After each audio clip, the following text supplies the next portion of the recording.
महाराज जी राधा वल्लभ श्री हरिवंश। महाराज जी, जो श्रद्धा और समर्पण से श्री राधा नाम का जप करता है, क्या उसे सारूप्य या सायुज्य मुक्ति मिलती है या भगवत सेवा की प्राप्ति होती है? जैसी इच्छा करेगा।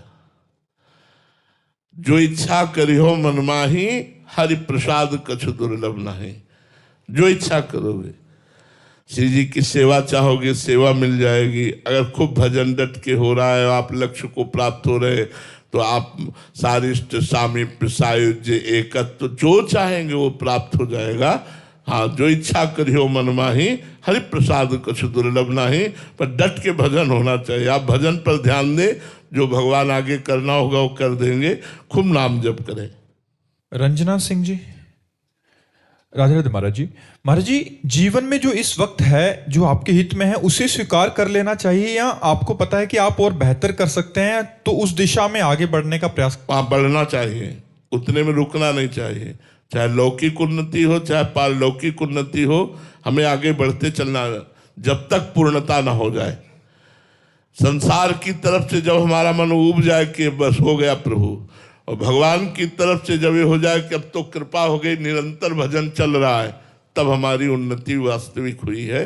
जब तक संसार की किसी वस्तु व्यक्ति स्थान की चाह है और भजन ठीक से नहीं हो रहा है, तब तक हमें आगे बढ़ते रहना चाहिए। भजन में असंतोष और भोगों में संतोष, ये अच्छे उपासक का लक्षण है। लौकिक और पारलौकिक दोनों उन्नति के लिए असंतोष धारण करते हुए खूब भजन करो तो आगे बढ़ जाओगे। संतोष कर लोगे तो उतने में राजी हो के मन भोगों में आसक्त हो जाएगा।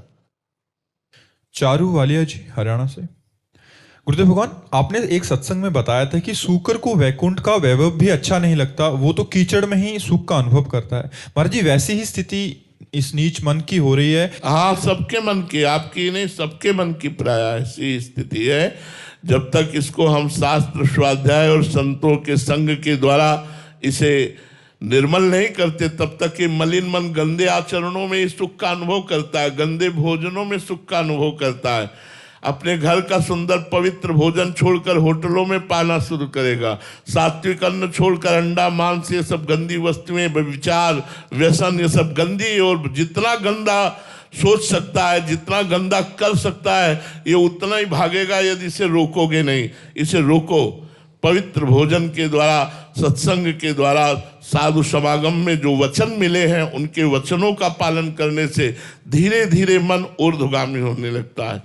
और ऊर्ध्वगामी मन को फिर ये सब नीच बातें अच्छी नहीं लगती हैं। इसलिए जब तक नीच बातें अच्छी लगती हैं, तब तक डट कर भजन करो, खूब सत्संग सुनो, शास्त्रों का स्वाध्याय करो, पवित्र भोजन करो, पवित्र संग करो, तो मन फिर निर्मल होने लगेगा। अमन कुमार जी, बिहार से। महाराज जी राधे राधे। महाराज जी, क्या राधा रानी से प्रेम करना भी अंदर अगर ये बात आ रही है कि हमें प्रेम है, तो ये सूक्ष्म अहंकार के अंतर्गत आता है? है ही नहीं, प्रेम नहीं है। प्रेम कभी अनुभव नहीं होने देता मुझे प्रेम है। वो तो रोया करता है कि प्रेम हो जाए तो हमारा सौभाग्य है। प्रेम की तो बड़े बड़े प्रेमी जन याचना करते रहते हैं, उनको कभी अनुभव ही नहीं होता कि मुझ में प्रेम है। अगर ये मुझ में प्रेम है ऐसा अनुभव हो रहा है तो अहंकार है, प्रेम नहीं है। प्रेम सूक्ष्मतरम अनुभव स्वरूपम प्रतिक्षण वर्धमानम कामना रहितम। प्रेम में अनुभव थोड़ी हो सकता कि मैं आपको प्रेम करता हूं। वो जबान का कहने का विषय नहीं है, अनिर्वचनीयम। वो हृदय का अनुभव होता है। वो विकल है प्रेम में, फिर भी वो प्रेम की पिपासा इतनी बड़ी हुई है कि सब संतों के चरण पड़ता है और कहता मुझे भगवान से प्रेम हो जाए, ऐसी कृपा कर दो। मुझे नीच, मुझ अधम भजनहीन पर ऐसी कृपा हो जाए कि भगवान से प्रेम हो जाए। वो ऐसे वचन बोलता है। उसे कभी अनुभव नहीं होता मैं बड़ा भजनानंदी हूं, मुझे भगवान से प्रेम हो गया। ये अहंकार है, प्रेम नहीं है। अलका यादव जी, मुंबई से। महाराज जी राधा वल्लभ श्री हरिवंश। महाराज जी, जो गुरुजनों के श्रीमुख से सत्संग सुना जाता है, उसे जीवन में उतारने के लिए सबसे सरल तरीका क्या है? क्या उसे लिख लिख कर नोट बनाए जाएं, या एक ही सत्संग को बार बार सुने, या कैसे करें? हाँ, दोनों का हम सहयोग करेंगे। यदि हम लिखें तो हमारी ज़्यादा मानसिकता उसमें रहेगी, और बार बार सुने तो हमारे ऊपर रंग आएगा। दोनों काम के लिए मोबाइल आजकल बहुत कृपा है। कोई भी सत्संग आप लाखों बार सुन सकते हो, मोबाइल में है, आप मोबाइल में सुनते जाइए और लिखते जाइए, तो लिखने और सुनने से बहुत जल्दी वो हमारे दिमाग में आ जाता है। इसलिए दोनों काम करने चाहिए, लिखना भी चाहिए और सुनना भी चाहिए। गुरुनाथ जी चंडीगढ़ से। राधे राधे महाराज जी। महाराज जी, क्या जीवन भाग्य के भरोसे चलता है या ये स्वेच्छा का परिणाम है? भाग्य के भरोसे चलता है या जो हम कर रहे हैं उसी का? नहीं, अभी जो कर रहे हैं वो तो क्रियमाण है, इसका भी कोई फल नहीं मिलेगा आपको। पीछे के प्रारब्ध के अनुसार जीवन चल रहा है, सुख और दुख जो प्राप्त हो रहे हैं, लेकिन हमारा क्रियमाण करने पर पूरा अधिकार है। क्रियमाण माने वर्तमान में जो कर्म है उसे हमें ठीक से करना चाहिए, नहीं आगे हमारा बिगड़ जाएगा। अभी तो हमें मनुष्य शरीर मिला, फिर पता नहीं सुअर कुत्ता क्या क्या बनना पड़े। इसलिए हमें क्रियमाण सुरक्षा अपनी बनानी चाहिए कि हमारा शास्त्र सम्मत क्रियमाण होना चाहिए। तस्मात् शास्त्रम प्रमाणम ते कार्याकार्यो व्यवस्थित हो।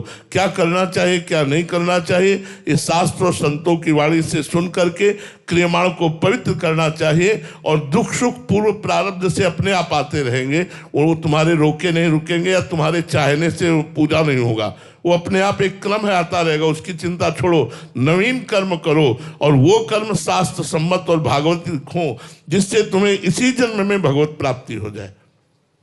अगर मनुष्य जन्म में भगवत प्राप्ति नहीं हुई तो कोई लाभ मनुष्य जन्म का नहीं मिला। महाराज जी, अभी क्रियमान जो है वो तो संभाल के कर रहे हैं, बट पूर्व का दुख ना मिले मन को, तो उसके लिए क्या करना पड़े महाराज जी? भगवान नाम जप। भगवान नाम जप ऐसा है जो आए हुए प्रारब्ध के दुख सुख से बचा देता है। भगवान नाम जप करो, उसी से आनंद का अनुभव होगा। शोभा निधि शरण जी बरसाना से।